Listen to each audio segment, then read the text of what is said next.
Hello, everybody, and welcome back to Praetor Magic. My name is DM Cross, and I am your host tonight for this episode of Reflections of the Council. And it's a very special episode because this is both the first and the last time we'll ever get Dani on one of these. Yes. So they are not going to have cameras today. They are hidden their, copy and Frexing. They don't have their own gimmicks, I guess. But John and Dani are here with me today, and it's kind of super cool because even though John's been on the podcast before and Dani hasn't been on up until now, we're like the OG Praetors. Like the whole thing kind of started with us about 2.5-ish years ago now. So this is the first time that we've been on the podcast together. Oh. Yeah, don't go back and watch that video. Don't go back and watch those videos. Episode 1, Season 1, please don't. And if anybody asks us when we're going to do that theme again, the answer is get out. As soon as possible. No.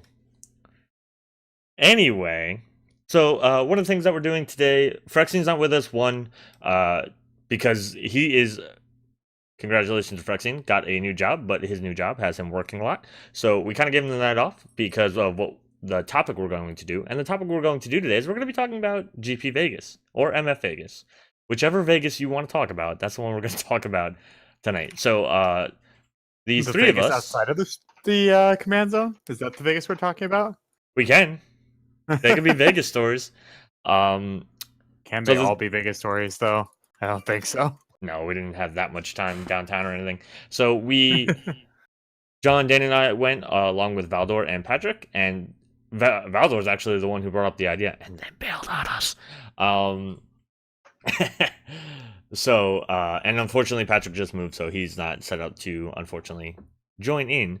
But we are. Everybody excited, Dani? You excited, Dani? Come on. I have nothing to say to you. Well, I have this is going to be very hard. I have something to say to you. On stream. How did you enjoy Vegas? Had fun. Oh, I enjoyed Vegas. I totally enjoyed Vegas. What was so for those of you who also don't know, Dani and I went out Monday instead of just for the event. So we actually had like a Vegas vacation on top of going to the GP. So that was really cool. We did a lot of cool stuff. Right, Dani? Mhm. What was your favorite thing that we did that wasn't magic? I liked all the shows we attended, honestly. I mean, I like stuff like that, though, so... Well, one of the shows you attended was Magic. We did the Blue Man Group. We went and saw Chris Angel in Planet Hollywood. Yeah, he's Magic. Ha ha ha ha ha ha ha. Very good shows. Highly recommended. We were happy with our hotel. Then my favorite show, don't forget that one. Cabaret. I took him to a cabaret show. I mean, I was going no matter what. I think one time I even said, "Look, you don't have to go. I'm going to go enjoy myself." I don't mind. It was fun. Let me just say that some of the girls who were dancing are very athletic. Because, holy crap, I didn't know you could do things like that on a pole. Just saying. You can't. Yeah, you're right. I cannot. However, they can, and they did it very well. They can, and they did. Vegas has Jack in the Box, so it's a wonderful city. So we actually didn't eat in a lot of outside our restaurant places. Yeah. I think we had a good Vegas experience in terms of food too, because I remember we ate at the Diablo Cantina in the Luxor. That was really good. Yes.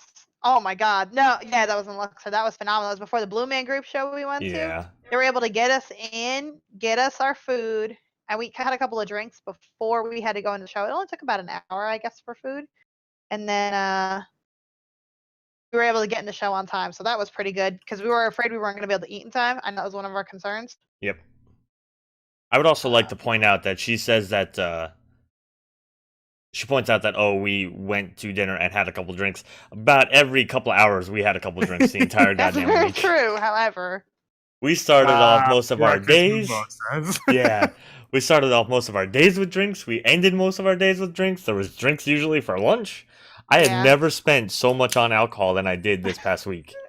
I drank more at GP Vegas than I did probably the entire year. Yeah, I agree. Yeah. But it was fun.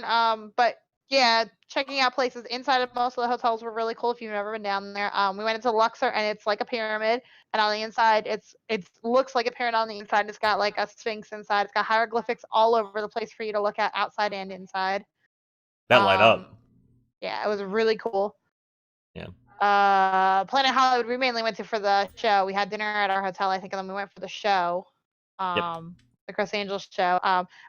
Only advice I would say go on the Chris Angel show. Make sure no electronics on you that are not your cell phone. They will have you take them out of your bag and check them in with a bellhop. I had to check my iPad in that was in my bag. Yeah. My phone and everything could go in. My iPad had to get checked, and I was a little annoyed that wasn't part of their like, hey, you're getting these tickets, but here's a warning label. You can't bring this stuff in. Thing, because had they said something, I would have left my iPad at the hotel. You know what I mean? Yeah. But meanwhile, so people came in like with cameras. Digital cameras and stuff, but then they tell you can't take pictures. Yeah, I think so that was a little. I think it's just harder for them to control with iPads because you could theoretically put your especially because you had a cover for it, so you could have turned on the recorder, had it covered up, and unlike a phone, which typically lights up. Yeah. Like, I guess they're just looking for things that are out of the ordinary. It's hard to say like no phones in any given place, and cameras like you can kind of see what people are doing. But I guess with an iPad, they were just like, oh, well, who knows what you could be doing here. They were super strict on security, too, by the way. I don't know if you noticed, not just with the iPads, but with people's bags and stuff. Like, if you brought a jacket in or anything, or like... They're going through the pockets. They're going through the bags. Like, it was a very strict show, which I don't mind people doing that because it's a safety thing, and I get it. I think it's not just that. I think it's also... I've heard this before, and I don't know if it's true, but, like, I've heard magicians and illusionists are very competitive. Yep. Okay. Where they'll send people to either mess stuff up or like try to figure out how they're doing a trick to steal it. So I think a lot of it was that. Well, if you've ever watched Penn and Teller's show, like Penn and Teller can tell how an illusion is done within was it like 10 minutes of seeing it. So like it is one of those things where if you can just take a couple of stills, they can probably reverse engineer. If you can get a live video, then it's almost impossible to keep your trade secret a trade secret. Yeah.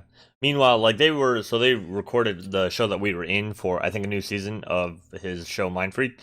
They can control a lot more of what you can see panning between like, the audience and him and his hands and his face of what he's doing. So they can cut out like some of the more obvious or some of the more like direct onto the things, onto like what he's doing or whatever, to try to make it harder to do that.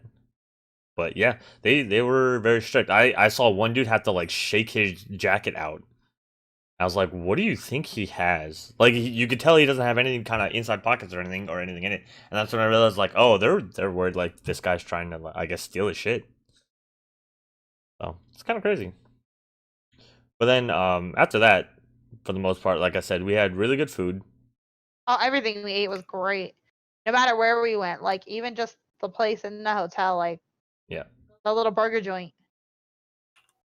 Which one? The one that we went to at John, or the one where we ate burgers? Oh, the burger joint to John was amazing. I'm talking about the place in the hotel when me and you went for lunch the one day. I'm not even talking about like we haven't even hit the weekend yet. Just the food in general. All right.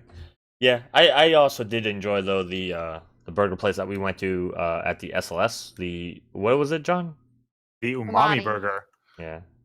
The one we went to with, are we calling out other people that we were happy to see and went with us? Yeah, we're going to talk about everything.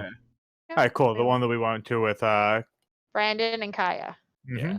Kaya Vest. I was trying to think of Twitter handles so we could tag them. Because Kaya Vest is... Kevin's got Kaya. I don't know. Yeah. Kaya Vest is another one of the EDA truck writers, and Brandon is her fiance. So a lot of the EDA truck writers went. Don, who owns the site, Dana and Joey Schultz, who are part of the podcast over there, and then a bunch of the other writers and like just staff members in general. There are some folks who work behind the scenes in programming and everything else. So there was like 15 of us maybe total. Yeah, 15 or 20 of you, easy. Yeah, we did also have the one big dinner with the EDA Trek folks, and that was pretty cool too. That was at the Chinese place in the hotel. Yeah, the Benihana, is that what that was? No, it wasn't the Benihana. It's like a little like Asian bistro right next door. That's exactly what it's called. Yeah. Okay, it is the Benihana. Bistro? No, it's called the Asian Bistro. Oh. Because Benihana is a different thing entirely. Okay. Benihana would have been the hibachi style. Okay. Okay. Well, yes. Then the Chinese bistro or the Asian bistro right next door to the Benihana, where we had some pretty good food. A little spicy. It was good though. And somebody got a headache. Ooh. Yeah, unfortunately. It was after. I think that was what, Thursday night. Yeah, thankfully it was before like the real event started. Yeah, but that was after like a pretty full day of Magic anyway, because we started playing games like right as soon as I think we got there. Or no, we walked around a little bit. We went through the artist alley. There was a lot of artists. There was Rob Alexander, who we were excited to see because we actually own a Temple Garden print of his that is hanging over Danny's cave. And so we were excited to see him because we wanted to get another print of another one of the Shocklands that he did. Unfortunately, he didn't have any of those. So we did get a different art from him, which was really cool. You like the one I got for you though, right?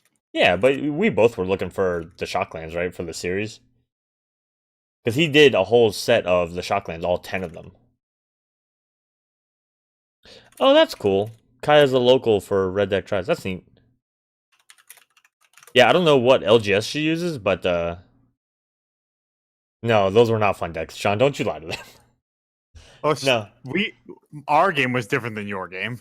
Yes. No, yeah, that's true. Which we'll get to that story in a second. No, she so the first game we Danny and I actually played with Kaya and Brandon. She played partner deck. She played Bruce Tarl and Tana, which just we didn't have enough answers for what she was doing, so she hit a bunch of people for a bunch of tokens and then Crater Hoofed. Very straightforward, not like super broken or anything. Just but solid. Like I'm not downplaying her deck, but it wasn't like turn 5 CEDH style winning or anything like that. It was just we couldn't stop what she was doing. It did what it did really well, and there you go.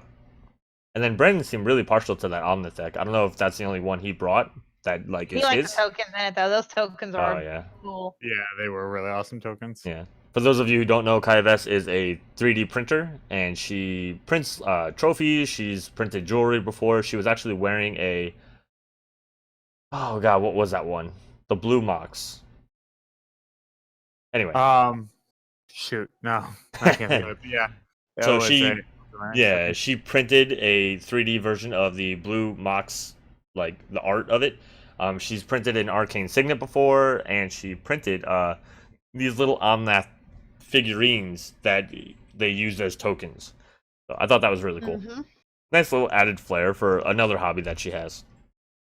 Mm-hmm. So, and we were just talking about a story that I wasn't going to tell, but one thing that she printed a few of was she printed these little pillars that had bolus horns on them, and they were like little trophies with the magic symbols around the base of it.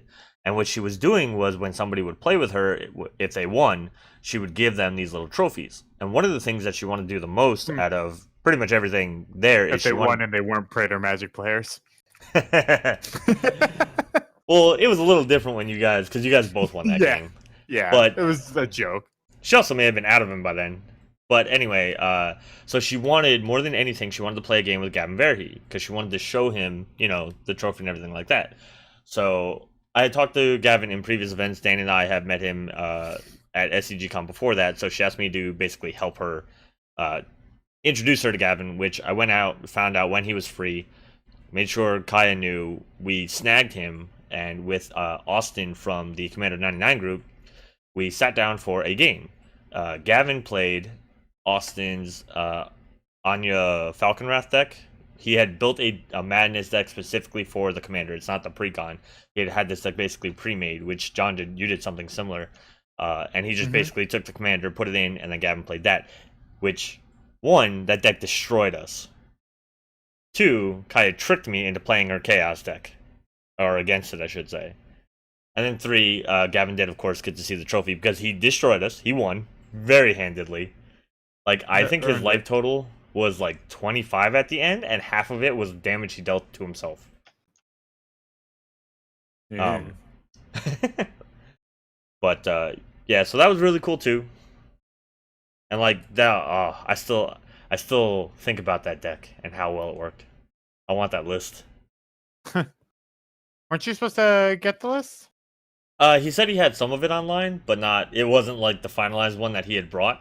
So he had tweaked it since then. So I'm giving him a few days, before, especially like I'm sure he's traveling back home and everything like that. So I'm gonna give him probably a week before I start like pestering him. Like, hey, I need to see your list. Poke. I want to see your list again. Poke. Your dog about that deck. About that deck though. Can't get out of my mind.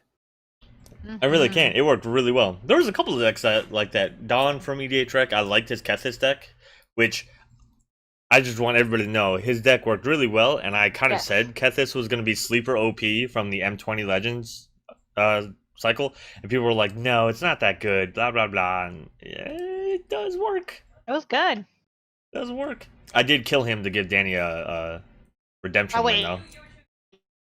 Yeah, you're right. I was choosing, and you had a crappy game with Heliod, and that time it actually worked, so I was like, screw it, you could have the redemption win. I'm not going to win this game. Kind of king-making a little bit, but it was either that or sit there, do nothing, and then I think Don just won. So even doing nothing was making a choice. As it usually is. But John, I mentioned that you did something similar to what Austin did in terms of building a deck around the commander from a pre-con. Do you want to talk about your awful deck? Oh, crud. Now I have to actually remember what it's called. So the Sky Rampart is one of the commanders in the Jeskai deck, and it's just Jeskai colors for a 1/5 flying flyer with Defender. I don't have the card in front of me. This is just how often I saw that card that I know its stats like that.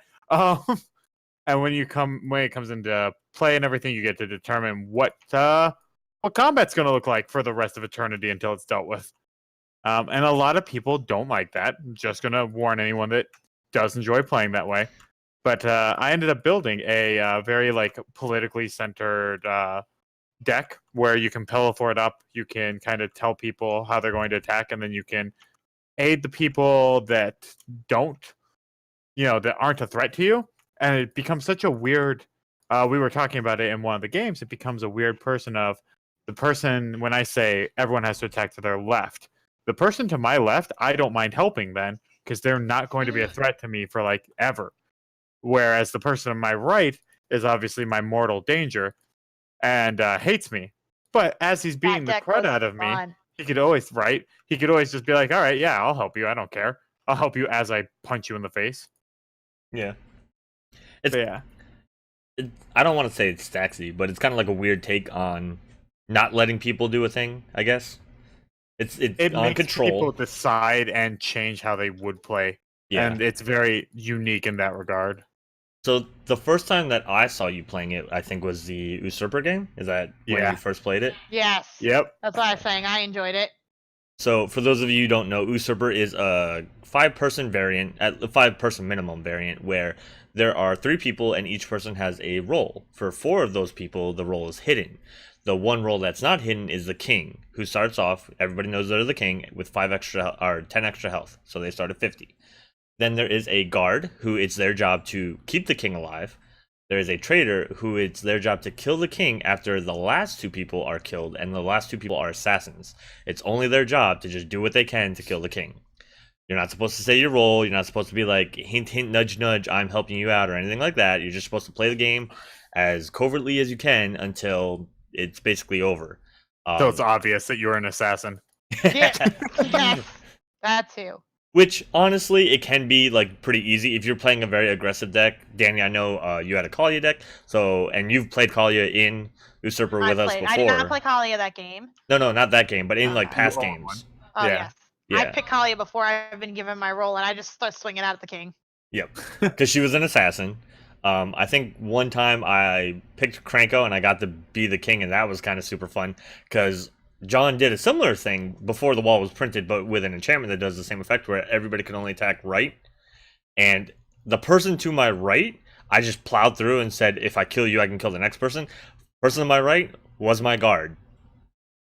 First person dead in the game. So so what happens when the king kills the guard is then the guard is allowed to reveal. The king has to discard their hand, but they also gain 10 more life, and they become a tyrant. I still think I won that game. That was a long time ago. You were playing Kranko. Yeah, that's fair. But yeah. So those are the basic rules. And of course, they are both traitors because I wanted to play with Usurper, never got an actual chance because they did the game without me. We are not traitors, okay? I would have loved to play Usurper with you, but you ran off for a 3-hour game with other people. I ran off for a couple of games too, in all fairness. That's true. When I was in my game, Dani, that was because Dani was also in another game because I came back looking for one of you with my 2 friends. Yeah, and I was in a game with random people. I mean, that's what Vegas is all about. So many people. Magic Fest in general. Yeah.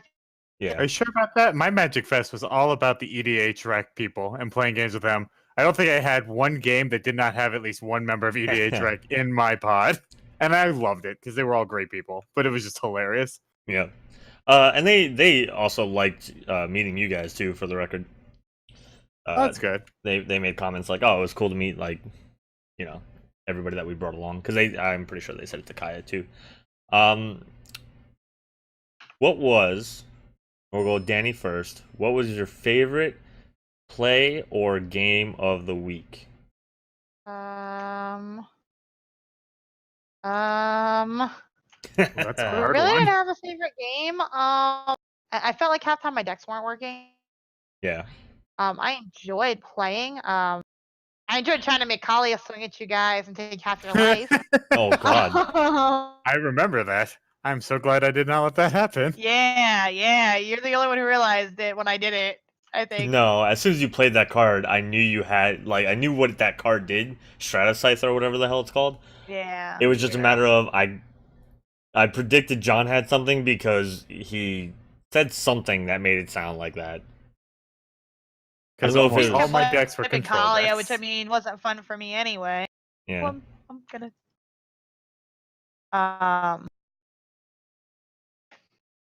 You had a pretty decent game with elves that one time. My yeah, that deck fucking worked once for me. I don't want to talk about that deck right now.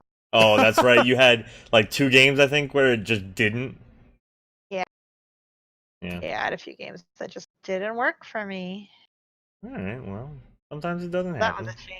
Didn't Oh, never mind. I think I won the game. I was gonna say, didn't you win the first game you played with Kalia? I won with Heliod. I won like I said, that's the only deck I think I won with. I mean, I won. I as far as you said, I won with. Oh, with Fish Kumena. But that was a good game too, though. That was the game we played with. All games were good. Like I didn't have any like bad. Yeah. I don't feel like I had any like what you would consider bad games. You know. Yeah. I like the game that we did play where you were playing Kumena. I think you did well. You won that game, I remember, but it was Eric Landis and his son Jack. Yes. Jack popped off with Yidris like cash trigger tribal. He had Vial Smasher early. He spark doubled Vial Smasher. He got out 1,000-year elixir and he got out Sunbird's Invocation. So he was just he was just doing insane things. Like every turn was, oh crap, what's gonna happen? And then I did manage to kill him. I was playing Edgar Markov and I got into some tricky combat with a Yeheni and Blood Artist and having enough tokens to basically smack him down a little bit. And then somebody wiped the field, I think, and I got to Teferi's Protection, so that helped a lot too. I got 2 good smacks in. I remembered I was able to kill Eric because he was low from Vial Smasher mostly, I think. And he was playing General Tazre, not like obviously competitive or anything. He was just playing, good stuff, allies. Which that got even dangerous too because he had a Panharmonicon out at one point. So that was super crazy. He was lowering our life totals a lot. And then I couldn't kill Dani at the end. I got her down to 2 between attacking and sacking and the Blood Artist triggers, but I did not win that game. Edgar Markov, I think, only won a total of 1 game all weekend out of like 4. But John, what was that? Wasn't even, for the record, that was not even my favorite game or play. But John, what was one of yours? So my favorite game and my favorite player from 2 different games. My favorite game has to be the signature decks game that we did between the 4 of us because that just felt like old school kitchen magic between us. So that is basically how it went, and I loved that game. That was with Plane Chase too. Yeah.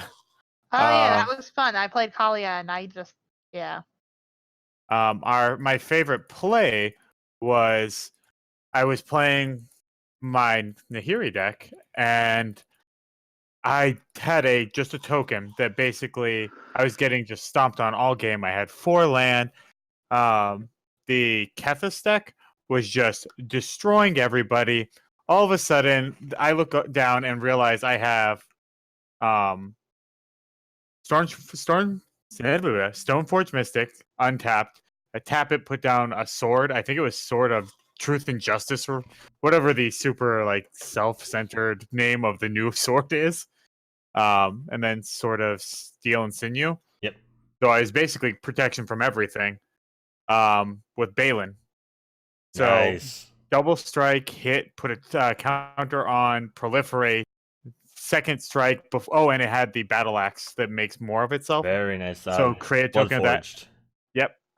Activate my 2 land to go and equip the new token of the Bloodforged battle axe, and I ended up swinging for 30 something, ridiculously, out of nowhere, unblockable because of protection, and I took the game. Balance, go ahead. Yeah. It was just one of those games where everyone just looked down and realized at the same time, oh, the person that isn't doing anything can just all of a sudden take it. Yeah. Balance like that, though. Because a couple of equipments go down, and especially because he has that activated ability to snatch everything. So you can spend more mana to like put things out and not worry as much about equip costs, even if you don't have like, what is it? Pure Steel Paladin is the one that makes them cost equip 0 with Metalcraft or whatever. But yeah, Balance crazy. So for me, my favorite game and my favorite play are actually in the same game. I did not win this game, but nobody else did either. Oh yeah. You had to know it was this one. You had to know. So we were playing with Erin Campbell from Magic Mike's, sorry. She was playing her Queen Marchesa kind of Pillow 40 deck, and she was doing very well. I was playing Muldrotha. I was very unhappy because most of my graveyard, well, all my graveyard at one point, and most of my library was exiled because of Queen Marchesa. John, you were playing Saheeli, I believe?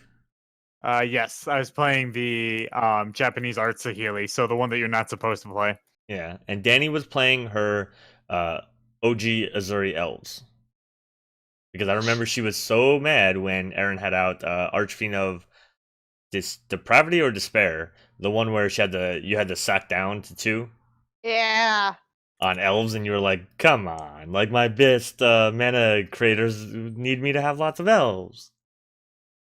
So like mid game, I'm again, most of my stuff's exiled, so I'm kind of in a hard spot. I forget what reason why I am holding on to. It was because I had Hive Mind, so we're. Well,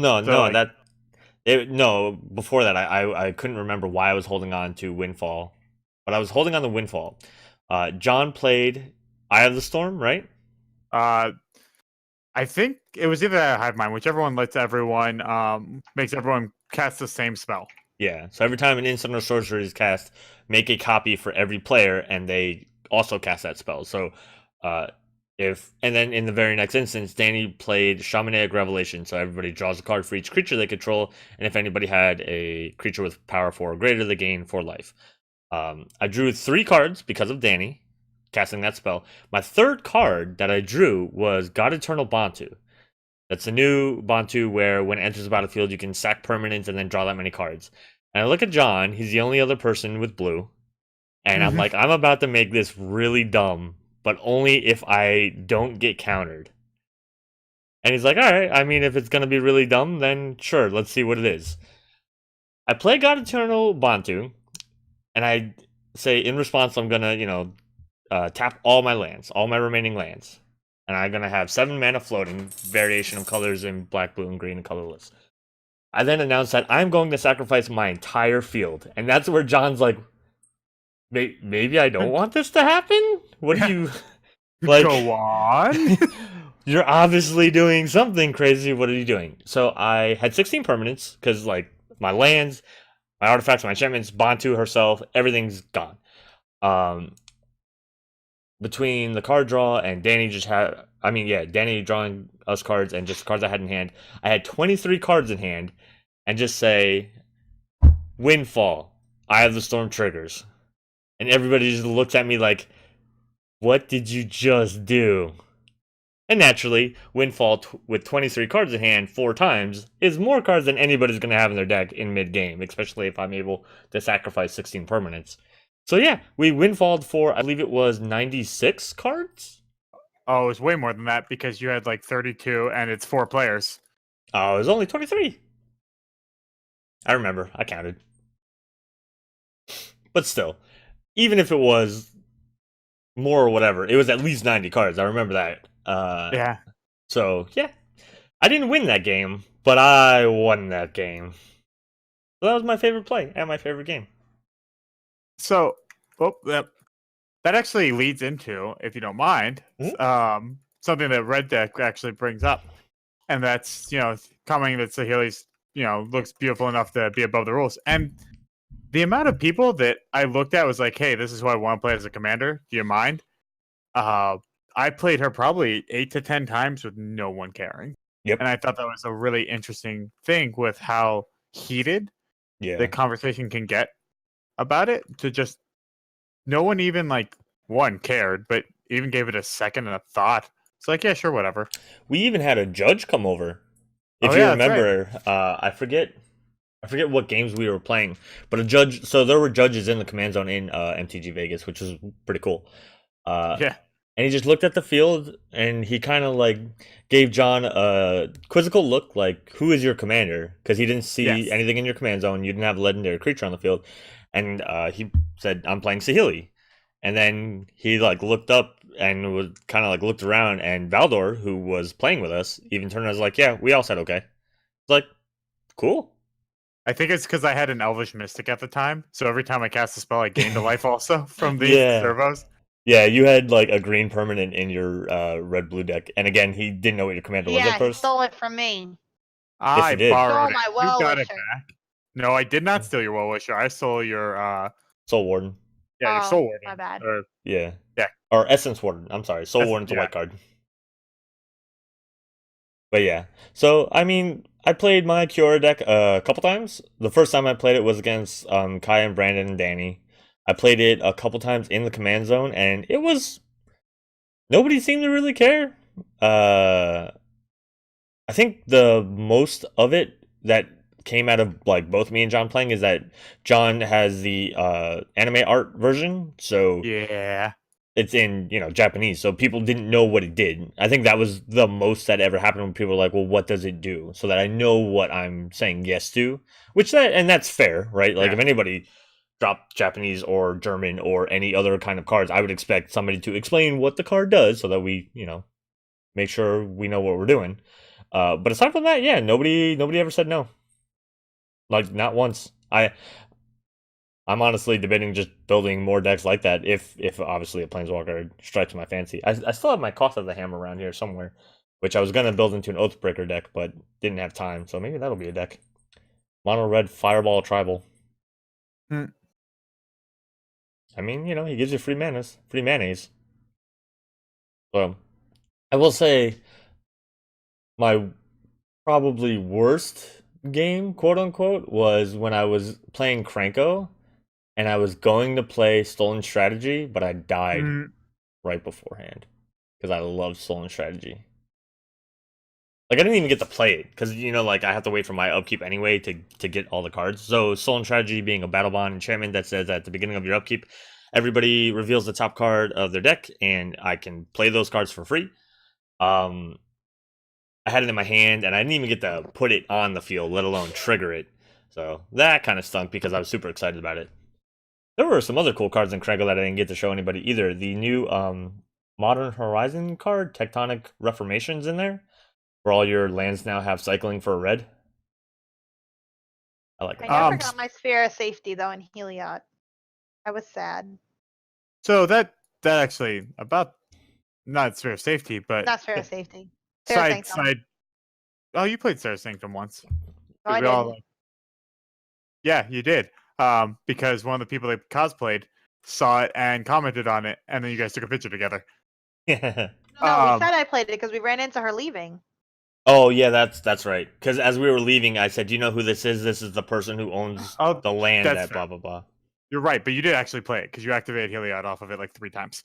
Anyway, Okay. what I was gonna say, did you guys have any breakout cards that you haven't played before that did actually a lot better than you thought they would? Because I know I did. So I didn't update any of my decks because I didn't have time before we went. So all my decks are kind of what I had made them with, unfortunately. Are you talking in personal decks or even in the precons? Yeah, I guess it doesn't matter which one we do. Okay, well then give me a second because I'm going through this deck and I'm gonna pull 3 out that I like. There's actually more too. Like I could think of 2 more just off the top of my head, but I obviously don't want to hold this up too long. Which I'm going to anyway because 1 card was not in that stack. But I left my decks pretty much untouched before we came because I hadn't had time with my work schedule. I like the way my decks work. I was disappointed in me. They were not working nearly as fast as they used to, so I was a little disappointed in that. We put too many lands in it.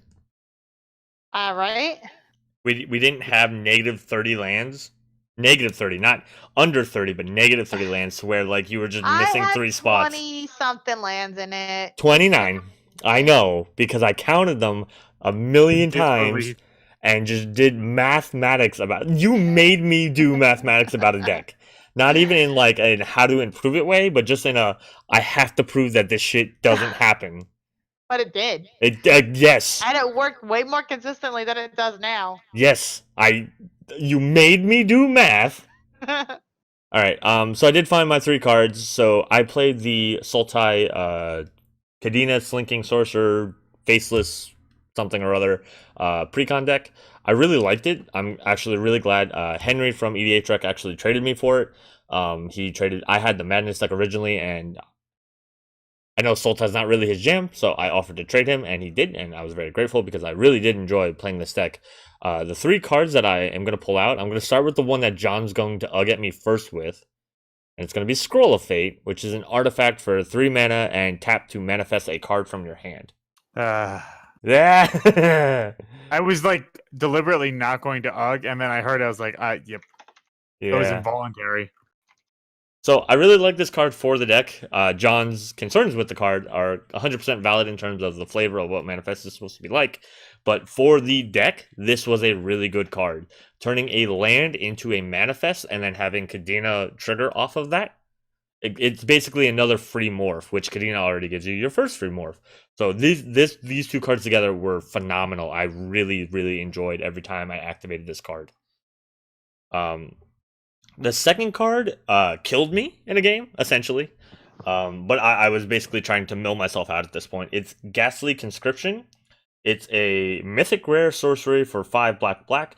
Exile all creature cards from target player's graveyard in a face-down pile, shuffle that pile, then manifest those cards. So I really enjoyed this one because it was super strong. I was playing, Dani mentioned before, I was in like a 2-hour game. That was with Millie, who is Foxes for Sale, I believe, on Twitter. Ali, who is Digitech_wire, I believe, on Twitter, and a person who just randomly joined us. I did not get his name or Twitter tag at all. He was playing his OG Dimir mill deck. Ali was playing their personal Olivia Volderin vampire deck, and Millie was playing the Jeskai precon, and I played Kadena. The mill was working pretty well. Ali had to mill quite a few cards. I mean, we all did, because he turned 1 Altar of the Brooded. So Ali had milled quite a few cards. Their graveyard was stacked full of creatures. I'd also given Ali, but I had kind of helped Ali with wrong mechanic. Yeah, wrong creature types. They had a bloodline keeper with a, what's the sword? The vampire sword. Blade of the Blood Chief on it. Yes.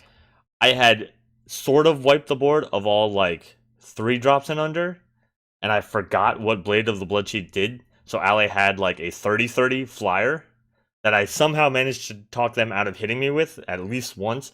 I then exiled that. Then I destroyed the Blade of the Blood Chief. Or no, the Quietest Spike that they played. Yeah. Yeah. Good card. Yeah, it is, especially in a deck full of flying vampires. So then I manifested the 16 cards Ali had in their deck, or in their graveyard. Mm-hmm. Drew 16 cards off of Kadena and was basically dead on my next turn because the mill player played Dreamborn Muse. So I was going to mill as many cards as I had in my hand at my upkeep, and I did not have 20-something cards. 20-something cards in my hand was happening quite a lot this weekend when it came to me playing blue decks. So yeah, it was a really cool card because like I just got a massive field. I got a lot of other creatures, from somebody else that were very powerful. And it was just like I always had a super scary board presence. I really enjoyed the Sultai Precon. For those of you who aren't paying attention. And then the last card was also a card I only really got a lot of benefit off of in that game, although I did play it in one other game with you guys actually. Thieving Amalgam. I don't know if that's how you say that word, but it is a 6/7 rare ape snake for 5 black. At the beginning of each ape snake, at the beginning of each opponent's upkeep, you manifest the top card of that player's library. Whenever a creature you control but don't own dies, its owner its owner loses 2 life and you gain 2 life. This thing is so dumb, but I love it so much because you just steal the top card. It could be anything. It could be bad. Imagine if somebody vampire tutors and like you play this and it's like, hey, well, it triggers on your upkeep, so suck it, nerd. So I don't know. I have a feeling that you've done this, and that's why you said, "Can you imagine?" No, the only tutor that got played in that game was the Demir player. I mean, the Zob player did the new 2-people tutor thing, scheming symmetry, which that was really cool. He picked me to do the other tutor. I assumed he was going to find a way to mill me, so I just kind of went for something that I didn't super care about. Unfortunately, the precon doesn't have a lot of recursion, so I couldn't get something that I thought I could get back. So I went and got Tempt with Discovery, which he didn't mill me, and then I got the Casted, and I got 2 lands off of it, so that was kind of cool. So that was nice. Well, the precon doesn't have like crazy lands, so it's not. It has black in it, so it's not like I got to be like, oh, here. Does anybody want to grab another land? Oh, only one other person got it, so let me go get my Cabal Coffers and Urborg. Right. If I had been able to do that, obviously it would have been not like a blowout, quote unquote, but it would have been fantastic for me.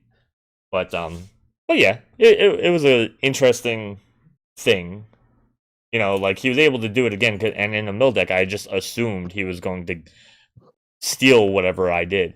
So I made sure not to also get a creature because he was playing Lazav. So I was like, I'm not going to go get my best creature. Like, I'm not going to go get Volrath and put it on top of my library and then let him mill it off and have a Volrath, even though that did actually happen at some point in the game. But, whew. Anything else that you guys super enjoyed?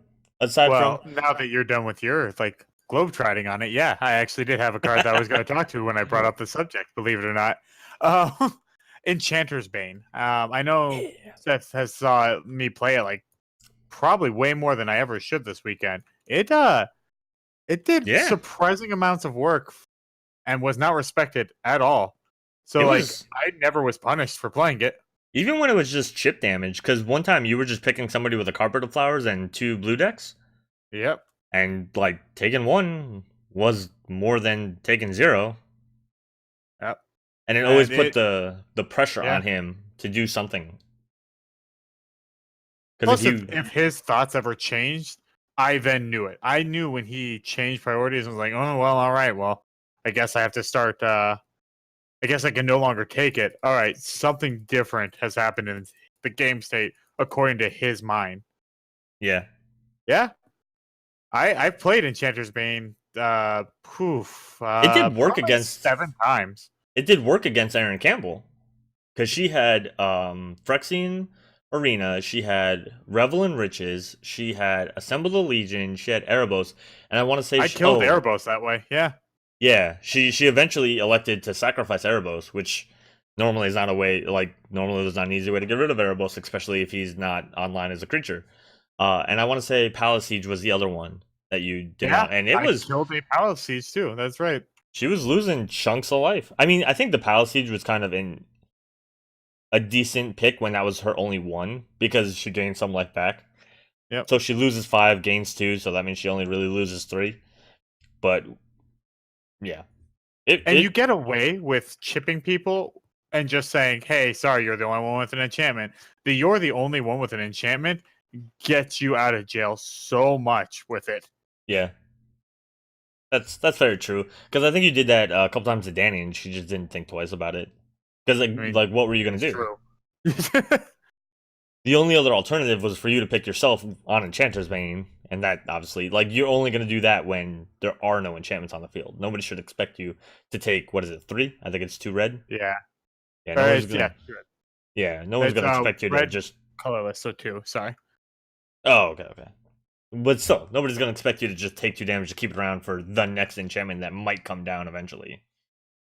Although it does make me kind of happy for Dani that she didn't finish her Enchantress deck, because that card would have sucked. Yeah, it would have been adequate. Dani, you all right? I'm here. Still dealing with jet lag? Yeah, a little bit. What did you think about? So, Dani, you got the Naya precon, and you even got to play the Eggs Commander, Atlo Palalini. Yeah, and I got my ass kicked by the deck. When I wasn't playing games with you guys, I got my ass whooped by that deck. Oh, by it? Yes, I got my ass kicked by that deck. Oh, wait, hold on. There's a story here. Tell me. Yeah. So I got into a game when you were in your little 2-hour game. John was playing with BDH Rec guys and Valdor and somebody else. So my whole weekend. That's when we were in the 3 rows of tables. So you were playing with Allie at the time. I was playing in the middle table, and John was playing at the table we initially sat down at. Okay. Some guy comes up and says, "Hey, I want to play." He's like, "I'm gonna play precon. Do y'all care? Like, what are the power levels here?" Okay. I was like, "Yeah, that's fine." I was like, "I can play my Heliod deck because I can either attack with that deck or I can just stay behind that deck." You know what I'm saying? So I figured that's a nice deck to play against people who are trying a deck out. Yeah, because you can. So he was like, "Go ahead." I was just gonna say, because you could basically just play defense and kind of let them sort out what they want to do and kind of learn their deck a little bit, or if they are popping off and obviously like you need to do something or lose, you can then do something. Yeah, pretty much. So he's like, "I'm playing this." I'm like, "All right." And then the gentleman who was playing, I met a really nice guy there. It was his first Magic Fest. You met him too, Kevin, the guy who had the artwork in his hand, the Jace artwork. Yep. So it was his first Magic Fest. He's only been playing Commander for about a year, but it was his first Magic Fest. So he only brought 1 deck with him, not realizing how many games of Commander you can jam out at these things. Yeah. So he only brought a Merfolk deck. So I was like, all right, this is a fair deck against somebody who's learning, somebody who said their deck was mediocre, but they have competitive decks. And then the third guy was like, yeah, he's like, I had brought 2 other decks with me. He's like, but the competitive here, I guess he couldn't find a lot of competitive people to play with, but his decks were far too competitive to play with casual decks.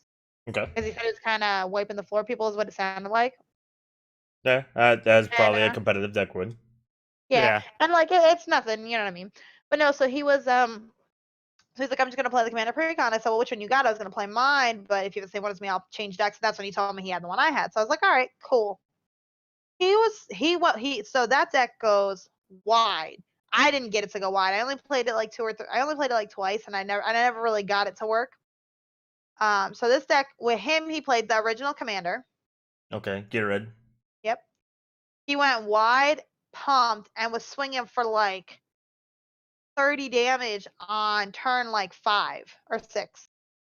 Wow. I was playing elves. No, I was playing Heliod, like I said. So I eventually ended up being left alone because I wasn't doing anything, and then I got to do stuff. I ended up putting out Sphere of Safety, making enchantment tokens so they couldn't attack me other than 7 per creature attacking. The other gentleman, I can't remember his name, I feel so bad, who was playing with us. He was across from me on the corner. His deck was really cool. He was doing damage to him, so they ended up taking out he ended up taking out the deck because it was just doing too much damage. And then I ended up being able to take him out. I actually won the game though. I ended up winning the game with Heliod because I got so many enchantment tokens on the field and Sphere of Safety in the field that nobody could do anything about. Nice. You So mean I had like. you mean you did exactly what Heliod wants to do So I every approached time? the second time, gave the game a turn timetable for starters. Disgusting. Got my spear out, and then it was like tap 7 a turn, tap 8 a turn per creature, and then I was able to pump up and swing out basically. The worst. Yeah. I didn't even get to my second approach. Oh, you mean you didn't draw 5 cards somehow in one turn, like a freaking No.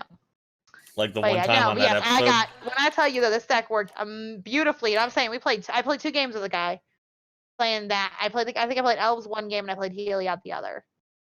And Nice. he just went wide and out. It builds up so fast. If you know what you're doing with the deck and have the right cards, it builds up so fast. Yeah, I saw so obviously a lot of the content creation teams are going to be playing these in the next week or so. Game Nights, their episode was about it, and it was Lady Danger playing that one, and it swung 40 damage at some point. Yeah. It almost one-shot somebody from near full health. Yeah. I saw who played it on Commander Versus. Now I gotta think. I think Jeremy played it on Commander Versus, and again, it swung like 100 and something damage. Not bad. Yeah, before people wonder, I'm bad with names. I'm great with faces. I will say, an underrated card that I would have never predicted was good, and it's new in that deck, is the Scripture card, where you play it, and I think like each upkeep you get a Scripture, and as long as the main card, the card that starts making the tokens, is on the field, they have Defender, and they each have power and toughness equal to the amount of Scripture cards that are Scripture tokens that you have. So like if you have 1, it's a 1/1. If you have 2, it's a 2/2. That card gets kind of crazy after a while, because if you sack or block or anything with the original guy, and you can keep populating, which the deck, surprise, populates a lot, you can get to having like 10/10s and 20/20s and stuff if people don't obviously wipe your field or anything. So it's kind of crazy. Saw that do some work. I think on Commander Versus I saw it do that kind of work. So that's pretty cool. Somebody asked, did you guys Red Deck asked if you guys played with the Mana Squad guys? I don't think so. I actually didn't play with too many content creator folks. We played with Austin. I know that. We played with a lot of the EDA Trek guys. But I don't think I played with too many other like YouTube streaming folks. I did get so Josh Lee Kwai was walking around the command zone at one point, and as soon as I saw him, we had just about ended the game. I think me and Danny were gonna go to lunch. This was before you got there, John. But I immediately, as soon as he started walking around to the tables, I started digging through our bag that I had just packed up, pulled out my Kiora deck, found my Vidalcan Orrery, and basically walked up on him. He was talking with somebody, so I waited. And as soon as he went to leave, I was like, "Hey, Josh." And I introduced myself. He actually knew who I was. Kind of cool. And I said, "Hey, can you sign this for me?" And he looked at it and he like cringed a little bit. He's like, "Oh man, are you sure?" I'm like, "Of course. Who else would I ever get to sign this card?" So I don't know if he cringed because one edition of Vidalcan Orrery is kind of expensive right now. Mine is not, for those who are worried like I got him to sign like a $30 card. I didn't. And even if it was a $30 card, if it's going to have somebody's signature on it, it should be somebody who enjoys the card. I think that kind of works. So I don't know if it was because he thought it was an expensive version of the card. If everybody asks him that and it was kind of like wearing on him, or he just didn't want to deface his favorite card. I don't know which of those three it was. But Josh, if you ever see this, thanks. But yeah, so that's actually it's in my Kiora deck, which is double ironic a little bit because Josh doesn't like Planeswalkers as commanders. But yeah, it was fun. We all have our hills to die on. But yeah, it was overall a good event. We got to meet a lot of people. I met some folks that like cosplayers that I had seen in previous events. That was pretty cool because it's kind of weird when you think about it, because I haven't seen them since Danny and I went to SCG Con, and that wasn't this past summer one, but the one before that, so last year. So walking up to people and being like, "Hey, I met you at blah blah blah event," and they're like, "Yeah, I know who you are. Like, I recognize you as you walked up," and it's like, "Oh, well, thank you. Like, we only met once, but that's cool." So, and then just honestly seeing all the cosplays was phenomenal. You had Ashlyn Rose was her Admiral Beckett Brass, which I always think that cosplay is really cool. I don't know how she plays or walks around in a gigantic hat, especially in Vegas. Like that thing's got to be hot. She also apparently did Soren Markov on Sunday when we weren't there because we had to come back home. Tappy Toe Claus was there. She played. She was as Raul Zarek. She was as Elish Norn. They had at one point they had all the Praetors, which I thought was funny. So cool. It would have been really cool. I'm just thinking about it now. It would have been really cool if we could have rounded up Patrick, because this was when we were waiting in line for the party. If we could have rounded up Patrick and had each of us stand next to a Praetor, like in a big group 10-person photo, that would have been really cool. Missed opportunities. Here we are. How did they were a bit busy though, and I would hate to disrupt them when they're just trying to do what they do. Yeah, I will say this. So Gavin put out on Twitter, he was like, it's historic what we did at MTG Vegas. They apparently sold 1,154 passes to the command zone. So at some point, granted, I'm sure that number's buffed a little bit because if people bought day passes twice, I'm sure they're counting both those times. So it's not two bodies, it's just one person playing on like Friday and then playing on Saturday.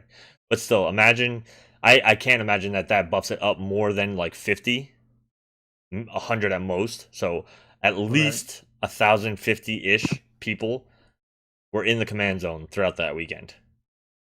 It was more on Friday and Saturday. I think that number would have been easy on Friday. I don't know about Sunday, but yeah, I do remember like walking around at some points like to get food or whatever, and looking back and like there was so many tables. If you guys go on Twitter, if you guys go on, I'm sure Wizards Mothership website, and like they have pictures or just find pictures on Instagram or whatever, I'm sure you'll see there was lots of tables. There had to be over 100 tables. Oh, yeah. So easily. You're thinking it's a 4-person table thing, right? So that's 400 people at least. And again, like I have no idea how many tables they actually set up, but it was insane. He was asking though in his tweet, he was asking about for like positives and negatives for the entire experience. I think all of us would be a little critical of how the party went. What party? Yeah. The party that started at 9 and the people didn't really get in until 9:30, and then that wasn't a party, that was torture. I think I was talking to Danny about this earlier, and especially because it did not really start till 9:30, and the convention center closed at 10. I think it would have almost been easier to do it in the command zone area at 10 instead of 9. Give yourself that extra hour to do stuff and maybe start like whittling people out starting 9:30. Like, hey, if you're finishing this game, we're actually going to close the command zone for the commander party. So after this, you kind of got to go unless you are registered. I also didn't like that when we walked into the commander party, they didn't ID us. They didn't ask for names. They weren't checking anything. It was literally just, oh, you're in line. Here you go. Here's your stuff. Yeah, it was. I'm not super strict, like, oh, you should pay because I had to pay or anything. Like, that's not my point. But if you are going to do something like that, you should be more organized. It doesn't look good that, like, somebody could be there not for Magic at all and just not know what the line is and wander into the room kind of wondering what's happening and see people getting stuff, and they could have just gotten free stuff. Like, it looks disorganized. Yeah, so, and that's what it was. It was an organization issue. Yeah. So, but I think if they could have, controlled the list a little bit more. And the reason why I think it would have been better in the command zone instead of in the room they had it is that the room was a lot smaller, obviously, than the convention center. It was in a meeting room. So you had these 100 people, 200 people, 300 people in a room that could fit us, but then, like, it's a closed-in space, so a lot of the talking and everything doesn't leave the room very easily or anything like that. And that's actually what got me, was that the constant churning of 400 or 500, 600 people. I keep adding hundreds. I don't know if anybody's tracking this, but even if it was just 100 people in a room constantly talking, having 10 different conversations, or I should say like 25 different conversations if it's a 4-person group each, like that noise builds up and I can't handle it. I got a headache. We were only in there for like, I think 20 to 30 minutes, and I walked out with my head pounding. Yeah, you guys kept trying to drag me out. Well, you also kept talking to everybody that was in talking distance of you, which is 3 states. But I knew people, so I said hi, and I spoke. No, you didn't. The people you were talking to, you did not know. Some We of them I asked did. you if you knew them afterwards. Oh, not that one group. Everybody else I did. Not that one shirt. So, Danny, while we were there, Danny bought a shirt, and they had these cool shirts. They were like baseball cut shirts, so like the colored sleeves and then like the white body of it. And they were for different colors. You were basically a token. So Danny's was obviously mono white, and it said Angels in like baseballish font. I'm trying to think of what team uses that font a lot. Is that the white Angels. stuff? The Angels. No, because they were all in that same font. Was it really just the Angels? Anyway, and then on the Angels is that font. I could be wrong. I'm not the biggest baseball person.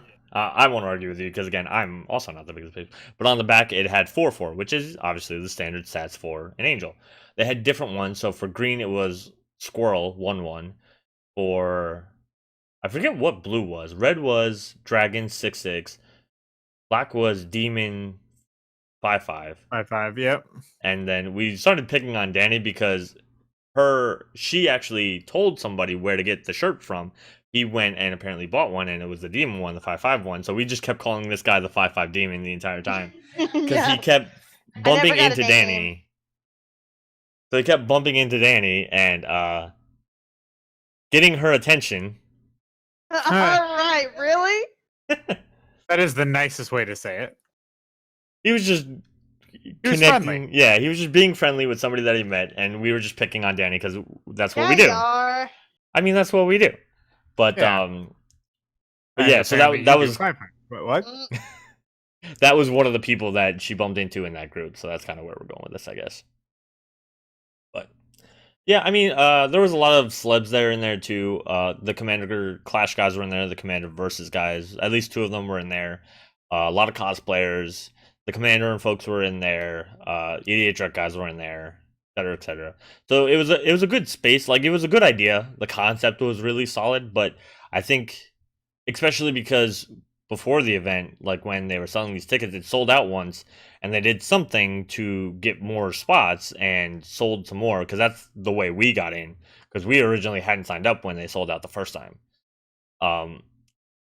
I don't know if maybe they just, because I think the room was one long room with like unfoldable walls or foldable walls to like take away and make the room bigger.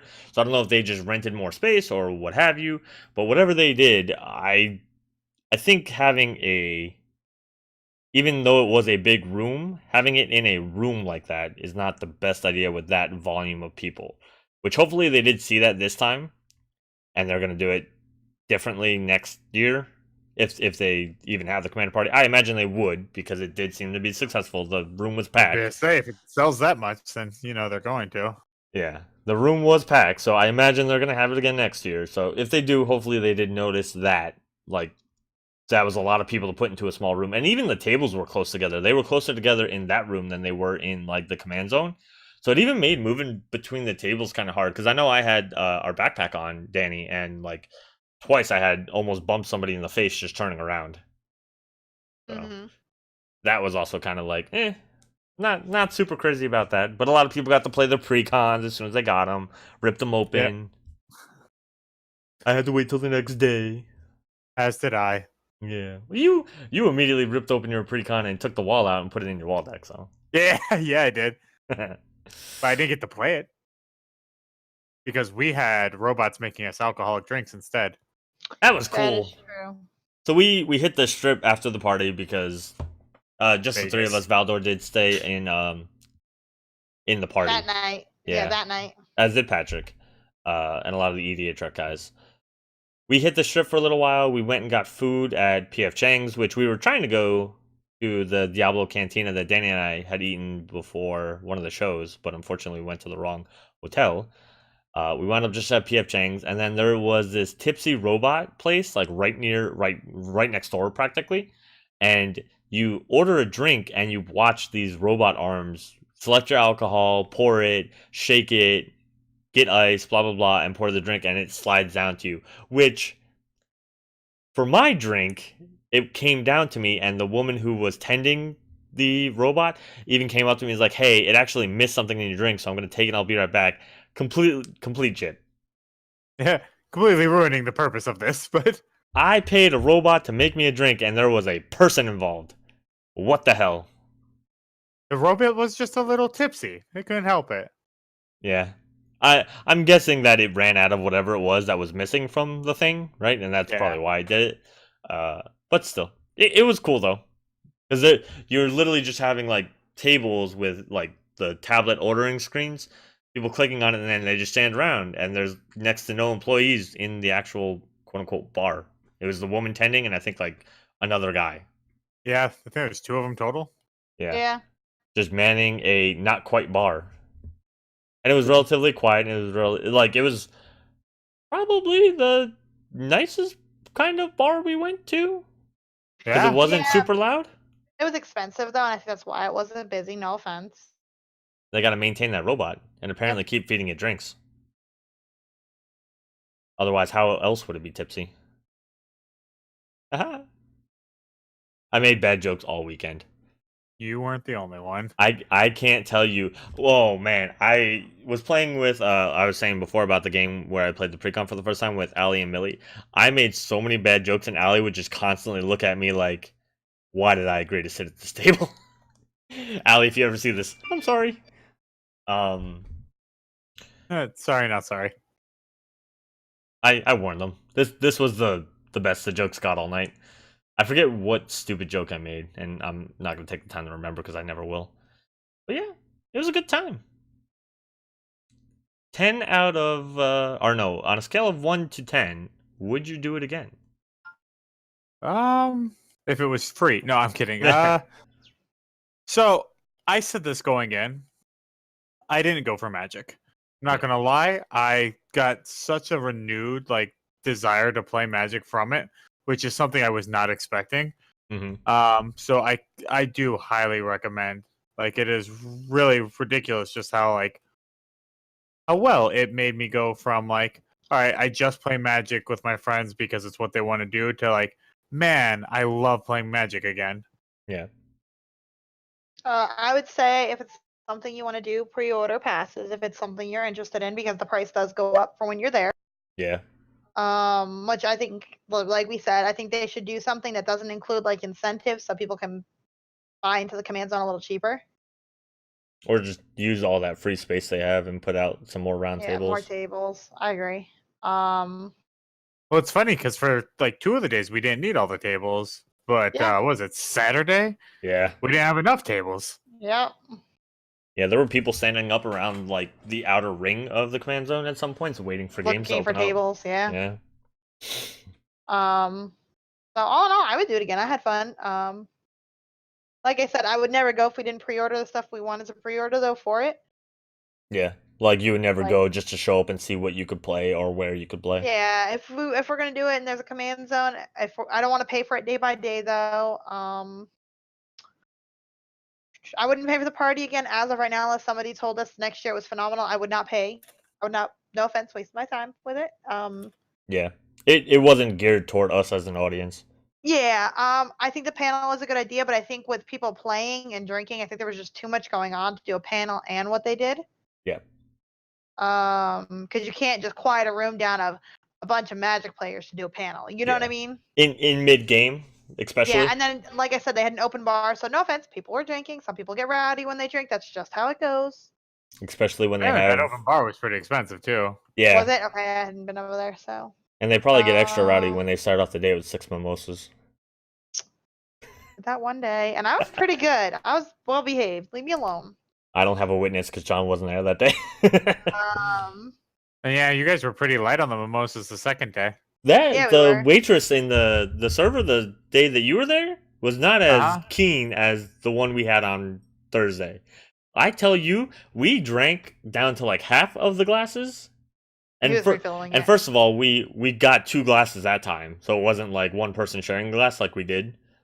Because he knew what we were doing. He was like, yeah, you guys got 1 bottomless mimosa, but they're bottomless. It doesn't matter if there's 2 people or not drinking it. You're both gonna drink it. But yeah, we got down to half a glass. One of us or both of us, he came, topped us both off. So when Dani was on her 5th one and I was on my 3rd one, I still got a refill. That was a dig at you, Dani. I know, it's fine. I drank more than you that day. I know I did. But oh yeah. So I think for me, it's an easy, yeah, I would do it again. I agree though with Dani. I don't think I would do the party. Some of the incentive was to get like the deck the day of. I also thought it was really weird. The Channel Fireball folks were not selling the pre-con decks at the event. You could get one on the party. Think anybody was. Yeah, you could get one in the party, and the way they worded it was that they were not being sold at the thing, but then like Star City Games and the other vendors were. So I wanted to pre-order mine with the event and pick it up there because I knew that was the most secure way, or that I thought that would be the most secure way to do it. It's like, you guys are the ones in charge of the event. You're going to be giving these things out anyway.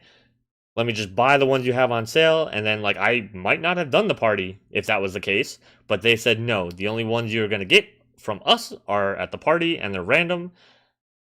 So we pre-ordered ours through our LGS and didn't get to pick them up until we came home.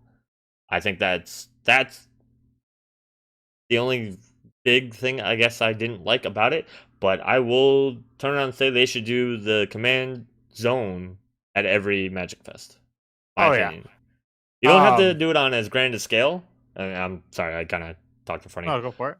But you don't have to do it quite as grand a scale. Like we were saying, there's like over 100 tables. You don't have to do it that big, especially if the Magic Fest is in an area where historically you don't get that kind of density. Yeah, like you just know that the surrounding area is not going to have that kind of population. And like Vegas is like Super Bowl for Magic Fest, kind of, sort of, because it's in Vegas and Vegas is Vegas. So like, fine, whatever. Do it half the size. Do it a quarter of the size. I don't care. You should do it at every event. Wizards, you're welcome for the advice. Because I guarantee you'll sell passes. I guarantee you'll sell passes. Well, and selling passes, you can kind of gauge how many people are going to be there for Magic, right? Like, yep. Yeah, because even people who were in like the events, like I talked to a couple of people who are like, yeah, I dropped out, or yeah, I didn't make day 2 or whatever, or like, yeah, I'm in day 2, but I'm done for today in the command zone. Like, Commander appeals to everybody. It doesn't matter whether you like fast decks, if you like slow decks, if you like combo decks, if you like stack decks, if you like recursion decks, if you like Dirtle decks, if you like any, it doesn't matter what you want to play in Magic. Commander has all those things. So it should speak for itself, but who am I? I'm just a guy who has a good idea. I agree. And I wanted to actually take a moment to like celebrate the community. Like when we went and did the party, right?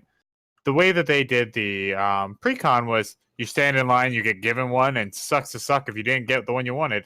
First thing that the community discovered was like, hey, which one did you get? Did you want that one?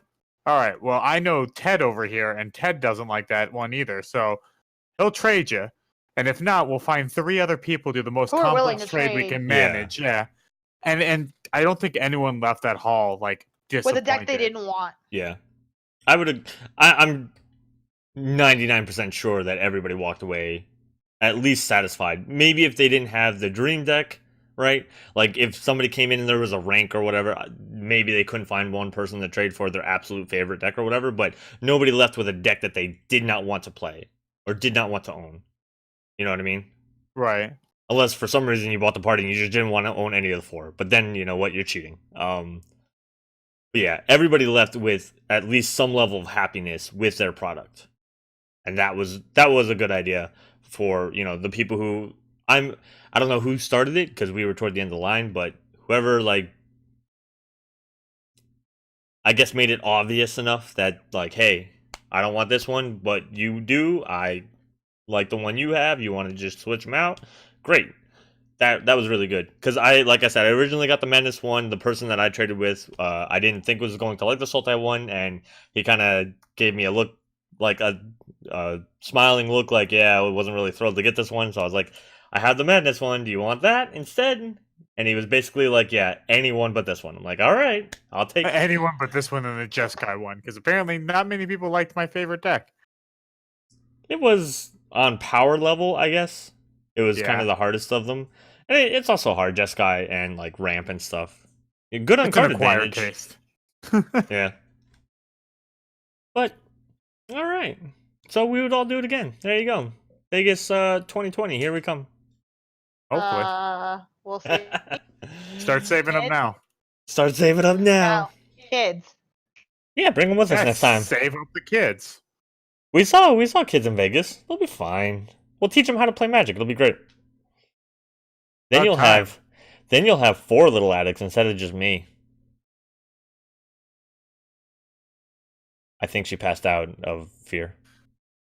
She's like, nope, not doing with that anymore. Either that or she's Googling like divorce lawyers right now. How to get away with murder. Wait, no, I'll go for the divorce. All right. Dani, any final words about Magic Fest Vegas? And I had fun.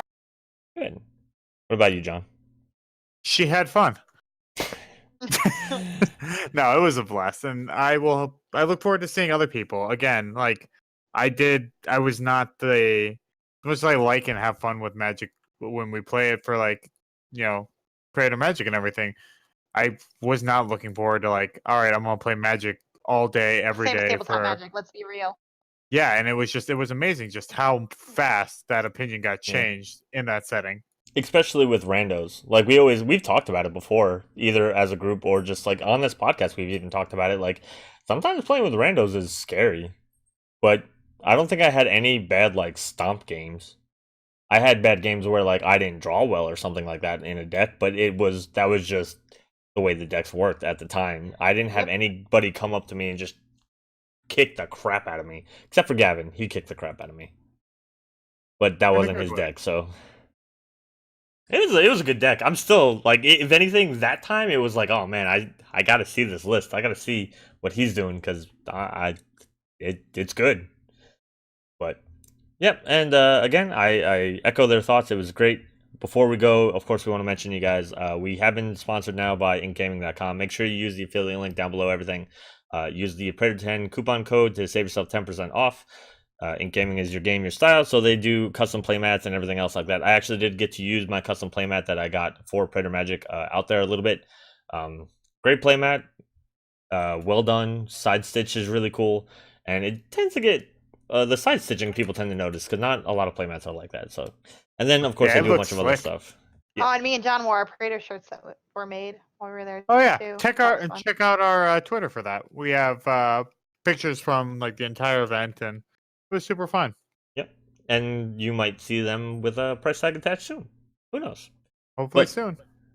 I don't know if we're going to stream this Thursday, and then the next couple of weeks are going to be a little topsy-turvy, but we're hoping to come back for some other stuff. We should be here next Monday. So, of course, join us next Monday at 9 o'clock p.m. Eastern Time. And until next time, that's all we got for y'all. Peace. Bye.